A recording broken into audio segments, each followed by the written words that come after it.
Smoke உங்க பயோபிக்கா? S. இப்போ இந்த பயோபிக் எடுக்கிறனால என்ன விஷயம் நடக்க போகுது?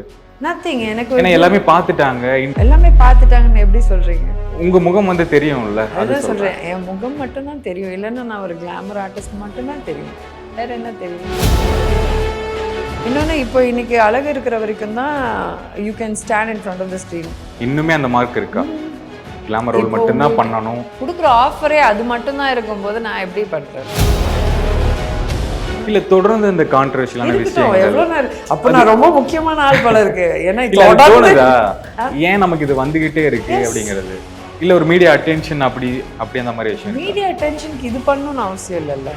அதே கிளாமரை இன்னும் கொஞ்சம் எக்ஸ்ட்ரா பண்ணால் மீடியா அட்டென்ஷன் வந்துருக்கு. 80s 90s 2000 வரைக்கும் அந்த கிளாமர் அப்படிங்கிறது பீக்ல இருந்துச்சு. கண்டிப்பா ஒரு 2010 வரைக்குமே இருந்துச்சு. எஸ், அந்த ஒரு ஐட்டம் சாங் இருக்கணும், அந்த சீன்ஸ்லாம் இருக்கணும். இப்போ கடந்த சில வருஷமா வந்து அது கொஞ்சம் கம்மியா இருக்குல்ல. இல்லையே, ஹீரோயின்ஸே பண்றாங்க.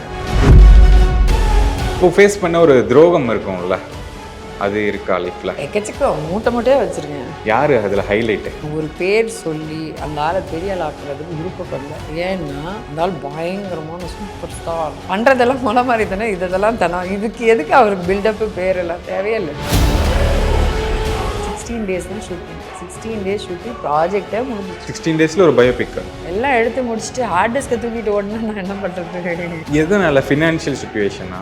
ஃபினான்ஸ் எல்லாம் பே பண்ணியாச்சு. பே பண்ண பிறகு ஹார்ட் டிஸ்கை தூக்கிட்டு போகிறாங்க. இல்லை அந்த படத்தில் ஏதோ உண்மைகள் இருக்குது, வெளியே வரக்கூடாது அப்படிதான். அது நீங்கள் நினைக்கிறதுக்கெல்லாம் நான் என் படத்தில் இருக்கும், நீங்கள் நினைக்கிறதுக்கெல்லாம் நான் நினச்சிருப்பேன், நீங்கள் நினச்சதுனால நான் ரியாக்ட் பண்ணியிருப்பேன். அது என்ன நியாயம் இருக்குது?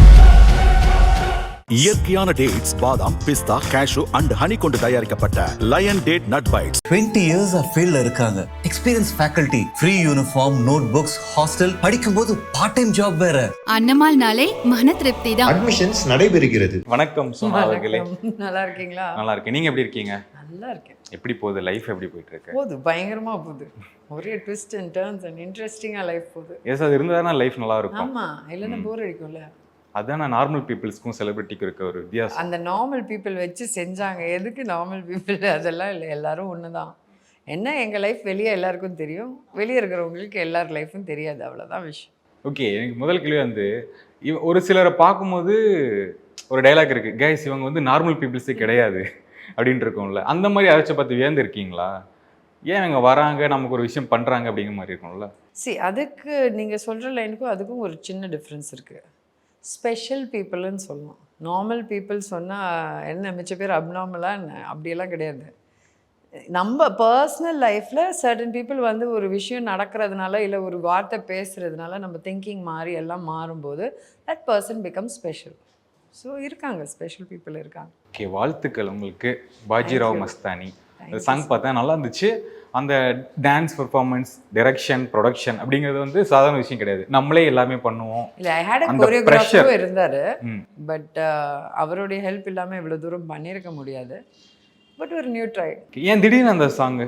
Promotion for my upcoming web series, என்னுடைய பயோபிக் ஸ்மோக்குக்காக ஒரு ப்ரொமோஷ்னல் சாங் இது.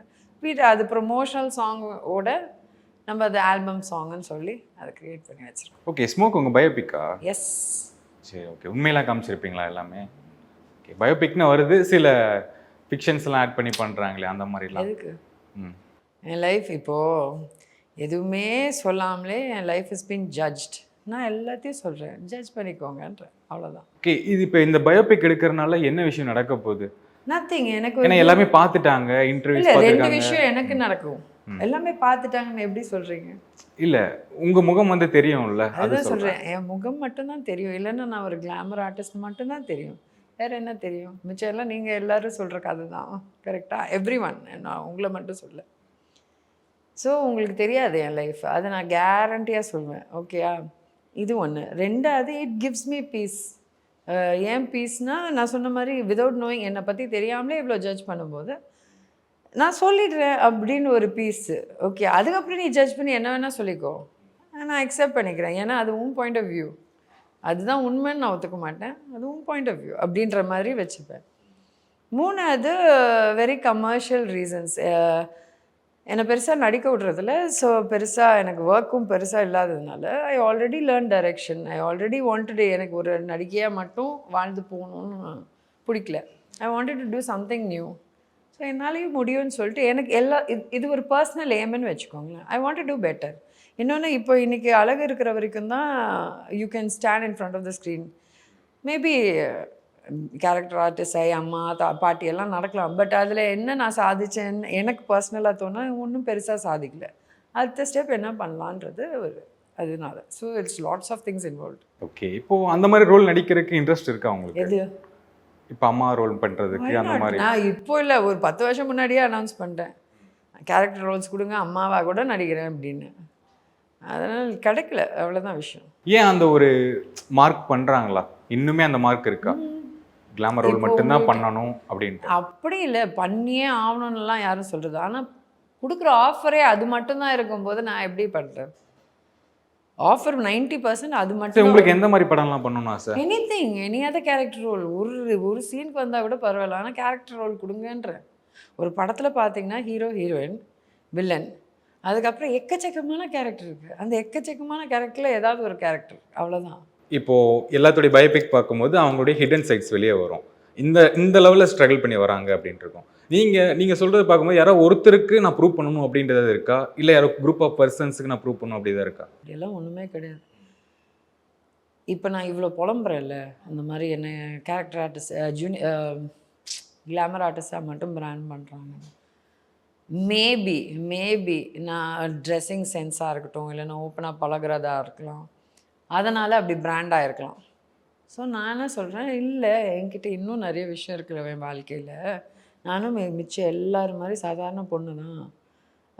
மேபி நான் ஒரு கிளாமர் ஆர்டிஸ்ட், இல்லை நான் ஆர்டிஸ்ட்டாக தெரிஞ்சிருக்கலாம் வெளியிலேருந்து. ஆனால் என்னுடைய ஸ்ட்ரகிள்ஸ்லேருந்து, என்னுடைய சந்தோஷம்லேருந்து, என்னுடைய துக்கம், வாட் எவர் இட் இஸ், எனக்கும் எல்லார் மாதிரி இருக்குது. ஸோ அந்த கான்ஃபிடென்ஸில் தான் சொல்கிறேன், இது நிறைய பேர் கனெக்ட் ஆகும். ஏன்னா நான் ஒரு ஆக்ட்ரஸ் பாயிண்ட் ஆஃப் வியூன்றது இன்றைக்கி வரைக்கும் நான் எங்கேயுமே காமிச்சதில்லை. நான் ஒரு பெரிய ஆக்ட்ரஸ்ஸு, இல்லைன்னா நான் தெரிஞ்ச ஆக்ட்ரஸ் அப்படின்னு நான் காமிச்சதே இல்லை. ஸோ நான் இது வரைக்கும் நான் எப்படி சொல்கிறது, எல்லார் மாதிரி நானும் ஒன்று அப்படின்ற மாதிரி ஒரு நாட் டைரக்ட்லி ஆல்சோ எனக்கும் உங்களுக்கு இருக்கிற வழி எனக்கும் இருக்குன்றது I want to prove. We are not normal we are not normal பீப்புளா அந்த கான்செப்ட் இல்லாமல் I am also normal like யூன்றது தான் நான் சொல்ல வரேன். இப்போ கிளாமர் எடுத்துக்கிட்டோம்னா, இப்போ வர கடந்த அதாவது 80s 90s 2000 வரைக்கும் அந்த கிளாமர் அப்படிங்கிறது பீக்ல இருந்துச்சு. கண்டிப்பாக ஒரு 2010 வரைக்குமே எஸ், அந்த ஒரு ஐட்டம் சாங் இருக்கணும், அந்த சீன்ஸ்லாம் இருக்கணும்ட்டு. இப்போ கடந்த சில வருஷமா வந்து அது கொஞ்சம் கம்மியாக இருக்குல்ல தமிழ் சினிமாவில். ஹீரோயின்ஸே பண்ணுறாங்க. கரெக்டாக, அதுக்குன்னு சில ஆர்டிஸ்ட் இல்லாமல் அப்படி இல்லை, இப்போ எல்லாரும் பண்ணுறாங்களே, ஹீரோயின்ஸும் பண்ணுறாங்க. அது அங்கே தேவை எங்கே வருது? ஏன்னா ஒரு சில இயக்குனர்கள் கேட்குறாங்க, ஒரு பெண்ணை வந்து இந்த மாதிரி வந்து நடுவில் நிற்க சாட வைக்கிறீங்க அப்படின்னு கேட்குறாங்கல்ல. அப்படியெல்லாம் கிடையாது. I tell you, each period ஒரு காலகட்டம் மாதிரி. ஒரு சர்டன் பீரியட்ல இந்த மாதிரி ரோல்ஸ், அந்த வில்லன்னா இங்கே மறு வச்சுட்டு இப்படி பேசணும் அப்படின்றது, லவுட் வாய்ஸில் பாடி லாங்குவேஜ் இப்படி விரிச்சிட்டு பேசணும், ஷோல்டர்ஸை, அது ஒரு காலகட்டம். அது மாதிரி தாண்டி இதே மாதிரி எங்கள் கிளாமர்லேயும் each one has different face. இப்போ அரவுண்ட் 2010 அதெல்லாம் போயிட்டு எல்லோரும் ஈக்குவல்ன்ற மாதிரி ஒரு விஷயம் வந்து, ஏன்னா ஹீரோ மட்டும்தான் முக்கியம், ஒரு வில்லன் முக்கியம். இப்போல்லாம் கண்டென்ட் முக்கியம் தானே? ஆமாம், கண்டென்ட்டும் முக்கியம். இன்னொன்று அந்த காலகட்டத்தில் அதுக்குன்னு ஒரு பொண்ணுங்களை அப்படி பார்த்தாங்க. ஓகே, அப்போ அது தேவைப்பட்டது. அந்த காலத்தில் காமெடி ட்ராக் கன்ஃபார்ம்டாக வேணும். ஒரு செந்தில் கவுண்டமணி இல்லாமல் ஒரு படம் நடக்காது. இன்க்ளூடிங் வடிவேல் வந்தார், விவேக் வந்தார், அந்த மாதிரி வந்தாங்க. அதுக்கப்புறம் இப்போ காமெடி ட்ராக்குன்னு யார் தனியாக பண்ணுறாங்க? No comedians it all. So it's change, எல்லாம் சேஞ்ச். அதுதான் விஷயம். ஓகே, இப்போ ஸ்மோக் அப்படிங்கும்போது நீங்களே ப்ரொடக்ஷன் டைரக்ஷன், அது எவ்வளோ ப்ரெஷராக இருந்தது? இது எப்படின்னா சொந்த காஸ்ட்டில் சூனியம் வச்சுக்கிற மாதிரி. அதுதான் ஏன் அப்படின்னு கேட்குறேன். விட்டுடலாம்ல? ஏன் விடணும்? See, I have been trying to work. நான் என்னுடைய ஜேர்னின்றது ஒரு விஷயம். வந்து ஒரு இடத்துல வந்து நின்ன பிறகு எவனோ ஒருத்தன் பண்ணுற தப்புக்கு நான் வேலை செய்யக்கூடாதுன்னா அது தப்பு இல்லை. ஸோ அப்போ நான் என்ன சொல்கிறேன், எனக்கு பொழப்பு இருக்குது, ஒன்று காசு இருக்குதோ இல்லையோ எனக்கு உழைக்கணும், எனக்கு இதுதான் தெரியும், இதுதான் நான் பண்ணுவேன். இது நீங்கள் இனிமேல் ஆங்கர் பண்ணக்கூடாது, இனிமேல் நீங்கள் இந்த வேலைக்கு வரக்கூடாதுன்னு சொன்னால் போடி அப்படின்னு சொல்லிட்டு போயிட்டே இருப்பீங்களா இல்லையா? அதே தான் நானும் பண்ணுறேன். இல்லை, தொடர்ந்து இந்த கான்ட்ரவர்ஷியலான விஷயம் எவ்வளோ நேரம். அப்போ நான் ரொம்ப முக்கியமான ஆள் போல இருக்கு. ஏன்னா தோணுதா ஏன் நமக்கு இது வந்துகிட்டே இருக்கு அப்படிங்கிறது? இல்லை ஒரு மீடியா அட்டென்ஷன் அப்படி அந்த மாதிரி விஷயம் இருக்கா? மீடியா அட்டென்ஷனுக்கு இது பண்ணணும்னு அவசியம் இல்லைல்ல. அதே கிளாமரை இன்னும் கொஞ்சம் எக்ஸ்ட்ரா பண்ணால் மீடியா அட்டென்ஷன் வந்துட போகுது. It's not that. Okay, Sona அவர்களுடைய ஒரு மறுபக்கம் நாங்கள் பார்த்துருக்கோம். இப்போ கான்ட்ரவர்ஷியலான விஷயங்கள் வருது, கிளாமரான ரோல் பண்ணுறாங்க. இதை தாண்டி இன்னொரு இப்போவும் சொல்கிறேன், இப்போ ரீசெண்டாக வந்த இன்டர்வியூஸில் 1-2 இன்சிடெண்ட்டை தவிர நான் கான்ட்ரவர்ஷியலாக ஒரு விஷயம் பேசணும்னு நான் பேசினதே இல்லை. இப்போ நீங்கள் இல்லை ஆகுது இல்லை அந்த மாதிரி தொடர்ந்து ஆகுது. எக்ஸ்பிளைன் பண்ண இப்போது நீங்கள் வந்து கேட்குறீங்க ஏன் இவ்வளோ பெரிய கேப். அப்போ நான் ஒரு விஷயம் சொல்கிறேன், என்ன சொல்கிறேன், உண்மையாக சொல்கிறேன். உண்மையாக சொன்னோன்னா அது ஒரு கான்ட்ரவர்சி ஆகிடுது. நல்லா பாருங்கள், நம்ம இஷ்டத்துக்கு அல்வா விட்டோன்னா இண்டஸ்ட்ரி ஓ அப்படின்வாங்க. நம்ம எப்போ உண்மையை பேசி தொடங்கினோம்னா இப்படி தான் வரும். இதுதான் ஃபஸ்ட் ஸ்டெப் இல்லை, இது 3rd or 4th step of branding. ஒரு ஆள் இப்படி ஏன்னா அவங்களுக்கு பிடிக்கல. இப்போ எப்படி இருக்குது தமிழ் சினிமா இப்போ ப்ரெசென்ட்டில் எப்படி இருக்குது? இப்போ தமிழ் இண்டஸ்ட்ரி அஃப்கோர்ஸ் இது என்னங்க, நான் இந்த இண்டஸ்ட்ரியில் தானே இருக்கேன். ஸோ இப்போ போயிட்டுருக்க இண்டஸ்ட்ரியில் ஒரு டவுன் இருக்குது. ப்ரொடக்ஷன் சைடில் எல்லாருக்கும் ஃபேஸ் பண்ணுற எந்த படமும் பெருசாக ஹிட் ஆகுறதில்ல. ஸோ அது ஒரு ஃபேஸ். இது ஓவர் பட்ஜெட்டிங், கார்ப்பரேட் கம்பெனிஸ் அதெல்லாம் கொஞ்சம் மாற்றி சேஞ்சஸ் பழைய மாதிரி பண்ணால் ஆட்டோமேட்டிக்கலாக எல்லாம் ஓடும். ஓகே, நிறைய உமன் டைரக்டர்ஸ் வராங்கல்ல, அது நீங்கள் எப்படி பார்க்குறீங்க? ஏன் டைரக்டர்ஸாக மென்னாக தான் இருக்கணும்னு அவசியம் இல்லைல்ல. Good, no, happy. நான் இந்த ஃபியூ டேஸ் ப்ரமோஷனில் I saw some light men, camera women, light women, அதெல்லாம் பார்க்கும்போது ஹாப்பி. நான் முந்தா இன்னைக்கா என்னன்னு தெரில, போய் ஒரு பொண்ணை பார்த்தோன்னே கட்டி பிடிச்சேன். ஏன்னா ஷூஸ் டூயிங் லைட்டிங், வாவ் அப்படின்றது என்னால் முடியாது. ஸோ பீப்புள் அந்த சேனலுக்கும் நன்றி for starting to employ female light woman ஒரு கேமரா உமன். ஸோ நல்லது சேஞ்ச் இஸ் குட் ஒன்லி. இப்போ கேப் இருக்குல்ல மேம், என்ன ரீசன்? என்ன கேப்? இப்போ லாஸ்ட் இயர் நம்ம பார்க்குறோம், ஒரு விஷயத்தில் பார்க்குறோம், 1 year கழிச்சு வரீங்க. ஆமாம், வாங்கினாட்டி அதான் போய் உட்காந்து ஒரு நானும் மனுஷி தானே. எனக்கு யோசிக்க டைம் வேணும். ஹர்ட் ஆகிட்டேன், அது ஹீல் ஆகுறதுக்கு டைம் வேணும். என்ன நானே திருப்பி மென்டலியாக இருக்கட்டும் இல்லை ஃபிசிக்கலியாக இருக்கட்டும் ரெடி பண்ணிவிட்டு வரணும். திருப்பி நான் அதே ஸ்லோகத்தில் வந்தேன்னா திருப்பி இன்னும் பிரச்சனை ஆகி திருப்பி இன்னும் குழிக்குள்ளே தான் போவேன். So I need time to refresh. Mainly mentally எனக்கு டைம் தேவைப்பட்டது. இப்போ இண்டஸ்ட்ரியில் இருக்கவங்களே பெருசாக அந்த இண்டஸ்ட்ரியில் ஃப்ரெண்ட்ஸ் இருக்க மாட்டாங்க, பர்சனலாக இருக்க மாட்டாங்க. இல்லை, எல்லாரும் இருக்காங்க. என் பிரச்சனைக்கு நான் யாரையும் தேவையில்லாமல் என் ஃப்ரெண்ட்ஸ் ஒரு மை வெல்விஷர்ஸை கூப்பிட்டு வாங்க வந்து நின்று எனக்கு சப்போர்ட் பண்ணுங்க நான் கூப்பிட மாட்டேன். கூப்பிடவும் பிடிக்காது. ஏன்னா எனக்கு வாய் இருக்குல்ல, நான் எதுக்கு அப்போ இன்னொருத்தவங்களை கூட்டிகிட்டு வந்து உட்கார வச்சு அவங்களுக்கும் பிரச்சனை கொடுத்துட்டு, அது மட்டும் இல்லை நான் டிமிட் ஆகிடுறேன்ல. நான் எப்படி சொல்கிறது, ஓ இவளுக்கு வாய் இல்லை போல், ஒரு பாவம், யாராவது நின்னா தான் இதுக்கு ஹெல்ப். எதுக்கு? நான் எதுவும் தப்பு பண்ணலையே. நம்ம எப்படி சொல்கிறது, உண்மையாக தானே பேச போகிறோம். உண்மையாக பேசுகிறதுக்கு எதுக்கு தைரியம் இருக்கணும் எல்லாம் கிடையாதுல்ல. ஓகே, இண்டஸ்ட்ரியிலேருந்து ஒருத்தர் சிஎம் ஆயிருக்காரு. இப்போ நிறைய பேர் விஷஸ் போயிட்டுருக்கு, நல்ல கிரிட்டிக்ஸும் போயிட்டுருக்கு. உங்களுடைய வியூ எப்படி இருக்குது? I am so happy. First நம்ம இண்டஸ்ட்ரியில் நம்ம குடும்பத்துலேருந்து ஒருத்தர் வந்திருக்கார். ரெண்டாவது ஒரு லாஸ்ட் 2 years இல்லைன்னா எஸ்பெஷலி லாஸ்ட் 2 months ஒரு பயங்கரமான த்ரில்லர் படம் டைரெக்டாக இந்த காலத்துலேயும் நாங்கள் இருந்தோம், இதை நாங்கள் விட்னஸ் பண்ணியிருக்கோன்னு ஒரு 20 வருஷத்துக்கு அப்புறம் யார்ட்டையாவது சொல்லுவோம். So we were part of some ஹிஸ்ட்ரியில். So I'm proud and I wish the CM sir and the whole team all the very best. அரசியல் வர ஐடியா தான் இருக்கா? எனக்கும் அதுக்கு சம்மந்தமே இல்லை. ஏன் மேம் நிறைய கான்ட்ரவர்சி ஃபேஸ் பண்ணுறீங்க, அங்கேயும் வந்து தைரியமாக பண்ணலாம்ல? தேவையில்லை, எனக்கு இன்ட்ரெஸ்ட் இருந்தால் தானே. ஏன்னா இந்த டைமே நம்ம பார்க்கும்போது நிறைய மினிஸ்டர்ஸ் இருக்காங்க, நிறைய கேண்டிடேட்ஸ்லாம் ஃபீமேல் வராங்க. ஒரு போல்டான அட்டெம்ப்ட் தானே. நாங்களும் உங்களை பார்த்துக்கிட்டே இருக்கோம். இன்ட்ரெஸ்ட் இருக்கணும்ல, இன்ட்ரெஸ்ட் இருந்தால் தானே நான் பண்ணுவேன். நான் எதுக்கு இன்ட்ரெஸ்ட் இல்லாத ஒரு விஷயத்த பண்ணுவேன்? அப்படி எந்த மாதிரி இன்ட்ரெஸ்ட் மேம்? இப்போ சினிமா எடுக்கணும், நம்மளை மக்கள் கவனிக்கணும், அதுதானா? அப்படி கிடையாதுங்க. அந்தந்த டைம் நல்லா யோசிச்சு பாருங்க. ஒரு 5 yearsக்கு அப்புறம் உனக்கு என்ன ஆகணும்னு ஒன்று கேட்பேன். 5 yearsக்கு அப்புறம் நீ அதை பண்ணலன்னு என் வந்து கேள்வி கேட்க முடியுமா? இல்லைல்ல. We don't know. ஏன்னா நம்ம ஒரு விஷயம் ஏம் பண்ணுவோம், ஒரு விஷயம் இதான் பண்ணணும்னு யோசிப்போம். ஆனால் காலகட்டம், சிச்சுவேஷன்ஸ் எல்லாமே இருக்குல்ல. We don't know. First thing நாளைக்கு உயிரோடு இருப்போமா இல்லையான்னு தெரியாது. அதுக்கப்புறம் எதுக்கு 5 வருஷத்துக்கு அப்புறம்? ஸோ அதனால் ஐ டோன்ட் பிளான். அந்த அளவுக்கெல்லாம் நான் பிளான் பண்ண மாட்டேன். கெரியர் வந்து போயிட்டுருக்கு, ஒரு கிராஃப் நல்லா போகணும் தான் எல்லாம் நினைப்போம். மேலே கீழே வரும்போது அந்த சுச்சுவேஷன் எப்படி ஹேண்டில் பண்ணுறீங்க, அந்த ஸ்ட்ரகிள்ஸ்? எனக்கு தெரிஞ்சு என்னுடைய பர்சனல் கேரக்டர் பார்த்தீங்கன்னா எனக்கு எல்லாமே ஸ்மூத்தாக போயிட்டு இருந்தால் எனக்கு தெரிஞ்சு நான் இவ்வளோ என்ஜாய் பண்ணியிருக்க மாட்டேன் லைஃப்பை.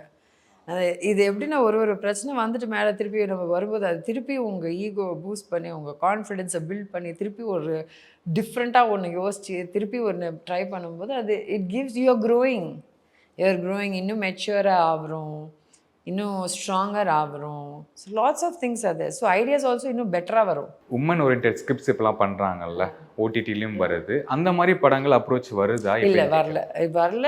இன்னொன்று ஆஸ் ஐ செட், நான் I'm not a heroine. So அந்த படத்துலேருந்து வந்தே ஆகணும்லாம் அப்படி கிடையாது. வந்தால் ஓகே, வரலனாலும் ஓகே. ஏன்னா எனக்கு வேறு படம் பண்ணணும், அவ்வளோதான். எனக்கு எந்த படமாக இருக்கட்டும், என் கேரக்டர் எனக்கு டிஃப்ரெண்ட்டாக இருந்தால் போதும். இப்போ ஃபேஸ் பண்ண ஒரு துரோகம் இருக்கும்ல, அது இருக்கா லைஃப்பில்? எக்கச்சக்கம் மூட்டையாக வச்சுருக்கேன். வீட்டுக்கு வாங்க காமிக்கிறேன். துரோக மூட்டைஸ். யார் அதில் ஹைலைட்டு? I don't want. நாங்கள் ஒரு பேர் சொல்லி அந்த ஆளை பெரிய ஆள் ஆக்குறதுக்கு விருப்பப்படல. ஏன்னா அந்த ஆள் பயங்கரமான சூப்பர் ஸ்டார். அவர் இன்ஸ்பிரேஷனாக சொல்கிறேன், தைரியமாக சொல்கிறேன். பண்ணுறதெல்லாம் மொளை மாதிரி தானே, இதெல்லாம் தானே. இதுக்கு எதுக்கு அவருக்கு பில்டப்பு பேரெல்லாம் தேவையே இல்லை. இண்டஸ்ட்ரியிலையா, ஃப்ரெண்ட்ஸில், சர்க்கிள்? எல்லாம் தெரிஞ்சுட்டு கேட்கக்கூடாது. Next question. ஓகே, ஸ்மோக் பற்றி சொல்லுங்கள் மேம். எவ்வளோ நாள் எடுத்தீங்க, எவ்வளோ பட்ஜெட், அதை பற்றி? அதான் காமெடியே. இப்போது 3 வருஷம் டிலேட் அனௌன்ஸ் பண்ணி. நான் டீசர் பார்த்தேன் 1 year பிஃபோர் அப்படின்னு பார்த்துருக்கேன். Announce October 18th 2023. ஸோ 24, 25, 20 இந்த அக்டோபர் எண்டு வந்தால் 3 years. ஆனால் நான் ஷூட் பண்ணி, தட் இஸ் பூஜை போட்டு ஷூட் பண்ணி முடித்தது எக்ஸாக்ட்லி 2 monthsக்குள்ளே முடிச்சுட்டு ஒரு சாங் மட்டும் 1.5 வருஷம் முன்னாடி எடுத்தோம். அது புதுசாக ஆட் பண்ணதுனால எடுத்தோம். ஸோ ஆல் டுகெதர் 18 days தான் ஷூட் பண்ணேன். நாட் 18, 16 days தான் ஷூட் பண்ணேன். 16 days ஷூட் பண்ணி ப்ராஜெக்டே முடிஞ்சிச்சு. 16 daysல ஒரு biopic fully 7 episodes web series. Okay, 3 hours footage எல்லாம் எடுத்து முடிச்சுட்டு ஹார்ட் டிஸ்கை தூக்கிட்டு ஓடினா நான் என்ன பண்ணுறது? அதுதான். So that's why delayed. 14 months எனக்கு ஹார்ட் டிஸ்க் வாங்குறதுக்கே 14 months ஆச்சு. எதனால? ஃபினான்ஷியல் சுச்சுவேஷனா? அது ஃபினான்ஸ் எல்லாம் பே பண்ணியாச்சு. பே பண்ண பிறகு ஹார்ட் டிஸ்கை தூக்கிட்டு போகிறாங்க. இப்போது நானும் போய் சொல்ல முடியாது, யாரும் போய் சொல்ல முடியாது. எனக்கு கொடுத்ததெல்லாம் ஜிபே இல்லை. ஸோ நான் அல்வா எல்லாம் விட முடியாது. எல்லாம் பே பண்ணி முடித்த பிறகு அவர் என்ன பண்ணியிருக்காரு, அந்த மேனேஜர் ஒருத்தர், he has not paid the technicians. அவங்க 5 நாளுக்கு அப்புறம் வந்து என்கிட்ட சொல்கிறாங்க. 5 நாளுக்கு அப்புறம் சொல்லும்போது ஏன்னா இவ்வளோ நாள் சொல்லலைன்னா, வவுச்சர்ஸ் டெய்லி செக் பண்ணுறேன், ஆல் வவுச்சர்ஸ் சைண்டாக வருது. அப்போ நான் என்ன நினைப்பேன், கொடுத்துட்டு எல்லாருக்கிட்டையும் சிக்னேச்சர் வாங்கிட்டாங்க, இப்போ எதுக்கு நான் சைன் பண்ணீங்க அப்படின்னா, இல்லை அவர் அப்படி சொன்னேன். நீங்கள் ஏன் நான் அவரை நம்பினீங்கன்னா, அவர் எங்கே அப்படின்னு கேட்டால் ஹார்ட் டிஸ்க் கூட காணும். எதனால ஃபினான்ஷியலா செட்டில் ஆயிருச்சு? Everyone knows what is the issue. திருப்பி சொல்கிறேன், மேபி உங்களுக்கு ஃபுல்லாக தெரியலையான்னு நினைக்கிறேன். It is one issue. நான் படம் எடுக்கக்கூடாது, நான் வேலை செய்யக்கூடாது, நான் வாயை திறக்கக்கூடாது, முடிஞ்சால் நான் வாழக்கூடாது. ஓகே, முடிஞ்சா அதனால் நடக்கிற ஒரு விஷயம் இல்லை. அந்த படத்தில் ஏதோ உண்மைகள் இருக்குது, வெளியே வரக்கூடாது, அப்படி தான் அது. நீங்கள் தட் இஸ், இப்போது நீங்கள் இங்கே முன்னாடி இருக்கீங்க, அதனால் உங்களை எக்ஸாம்பிளாக சொல்கிறேன். நீங்கள் கிடையாது. இப்போ நீங்கள் நினைக்கிறதுக்கெல்லாம் நான் என் படத்தில் இருக்கும், நீங்கள் நினைக்கிறதுக்கெல்லாம் நான் நினச்சிருப்பேன், நீங்கள் நினச்சதுனால நான் ரியாக்ட் பண்ணியிருப்பேன். அது என்ன நியாயம் இருக்குது? You don't even know what content is in my biopic. அப்போ எப்படி நீ இமேஜின் பண்ணிச்சு? நீ இமேஜின் பண்ணிக்கோ, அது உங்கள் இஷ்டம். நல்லா புரிஞ்சுக்கோங்க. He's only an example. அப்போ நீங்கள் இமேஜின் பண்ணிக்கிறது தப்பில்லை. ஆனால் நீங்கள் இமேஜின் பண்ணதுக்கு நான் உனக்கு ஒரு அடி தருவேன்னா இது என்ன கதை, என்ன நியாயம்? வேற எந்த பிரச்சனையும் இல்லை. உலகத்தில் இருக்கிற எல்லா பிரச்சனையும் என்கிட்ட இருக்குது. பட் அது ஜாலியாக, அதான் சொன்னல, இந்த சைடு மூட்டை அந்த சைடு மூட்டை தூக்கிட்டு சுற்றுவேன். ஓகே, நிறைய இன்டர்வியூஸ் அட்டன் பண்ணியிருக்கீங்க. இந்த மேக்ஸிமம் கேட்கக்கூடிய ஒரு கேள்வி, ஏன் அதை ரிப்பீட் மோடில் கேட்டுக்கிட்டே இருக்கீங்கன்னு நினைக்கிற கேள்வி என்ன? அந்த கான்ட்ரவர்சி என்ன? அந்த கான்ட்ரவர்சி நான் ஃபஸ்ட்டு வாயே திறந்ததில்லை. இப்போ கொஞ்ச நாள் முன்னாடி ஒரு விஷயத்த ஓப்பன் பண்ணி பேசுகிறேன். அதை தான் பேசிட்டேன்ல. ஆனால் எல்லா இன்டர்வியூலேயும் அதையும் கேட்டு அதை நோண்டி அதை என்னமோ இப்போ என்ன ஆயிடுச்சுன்னா, நான் ஒரு ஃப்ளோவில் என் பிரச்சனையை பற்றி நான் பேசும்போது, இப்போ எல்லா இன்டர்வியூவில் அதை கேட்கும்போது என்னமோ ஒருத்தரை டார்கெட் பண்ணி நான் அடிக்கிற மாதிரி ஆகிடுது. ஆனால் that's not truth. That's not the truth. I tend எப்படி சொல்கிறது, நான் சொல்கிறேன்ல, நம்ம இதுக்கு முன்னாடியும் பேசணும், அது வேண்டாம் போதும்னு. ஏன்னா ஒரு விஷயம் சொல்லிட்டோம், சரி ஒரு இன்னொருத்தர் கேட்குறீங்கன்னா ஓகே, வரவங்கெல்லாம் அதை கேட்டான்னா நான் இப்போல்லாம் ரொம்ப ஸ்வீட்டாக தேவையில்லைங்க, போதுங்க அந்த டாபிக் பேசிட்டெல்லாம் விட்டுருங்கன்னு. ஓகே, ஒரு குட்டி ஃப்ளாஷ்பேக் என்னன்னா, குஷியல் என் டைம் பார்க்கும்போது ரஜினி சார் கூட அந்த ஃபோட்டோ சீன் அப்படிங்கிறது, நீங்கள் யார் ஃபேன், அவர் கூட எப்படி இருந்தது அந்த experience? Rajini at the end of the day உண்மையாக சொல்லணும்னா அவர்கிட்டையும் சொல்லியிருக்கேன், I was a huge Kamal fan. எனக்கு ஃபர்ஸ்ட் கமல், அதுக்கப்புறம் விஜய் சார். ஓகே. ஸோ மாற்றி மாற்றி அப்படி தான் இருந்தது. பட் என்ன தான் இருந்தாலும் யாராக இருந்தாலும் ஒரு ஆர்டிஸ்டாக இருக்கும்போது ஒரு ரஜினி சார் படத்தில் நீங்கள் பண்ணலைன்னா நம்மளுக்கு கெரியரே கம்ப்ளீட் ஆன மாதிரி இருக்காது. அந்த வாய்ப்பு எனக்கு ரொம்ப சீக்கிரம் கிடச்சிது. அது ரொம்ப அழகாக கிடச்சிது. ஒரு ப்ராப்பர் ஃபேன்களாக கிடச்சிது. So I should be blessed and I'm really humble and thank you for that. அவ்வளோ வாசு சாருக்கும் நன்றி, நம்ம ப்ரொடியூசர் சாருக்கும், நம்ம இவங்க புஷ்பா கந்தசாமி மேம் அவங்களது thank you to them, and Rajini சாருக்கும் தேங்க்யூ. ஓகே, இப்போ டைரக்ஷன் அப்படிங்கும்போது யாராவது இன்ஸ்பிரேஷன் இருக்காங்களா? அப்புறம் எப்படி இருக்கிறீங்க? டைரக்ஷன்ன்றது நான் எவ்வளோ டெக்னிக்காலிட்டி கற்றுக்கணுமோ அதை கற்றுக்க ட்ரை பண்ணி த டீம் சப்போர்ட் நான் பண்ணியிருக்கேன். What I am trying to do, I am not trying to direct a project, I am trying to tell a story. Okay, இது அப்ப ரைட் பண்ணிரலாமா? அப்ப ரைட் பண்ணிரலாம்ல? ரைட் பண்ணிட்டாலே நம்ம ஸ்டோரி ரைட் பண்ணிட்டு உன்னை read பண்ணுன்னு சொன்ன ரீட் பண்ணுவியா? இல்லைல்ல. So I am using my USB. N USB என்ன நிறைய பேருக்கு தெரியும். இவ ஏதாவது சொல்கிறேன்னா ஏதோ பெரிய விஷயம் இருக்க போதுன்னு நினச்சிப்பாங்க.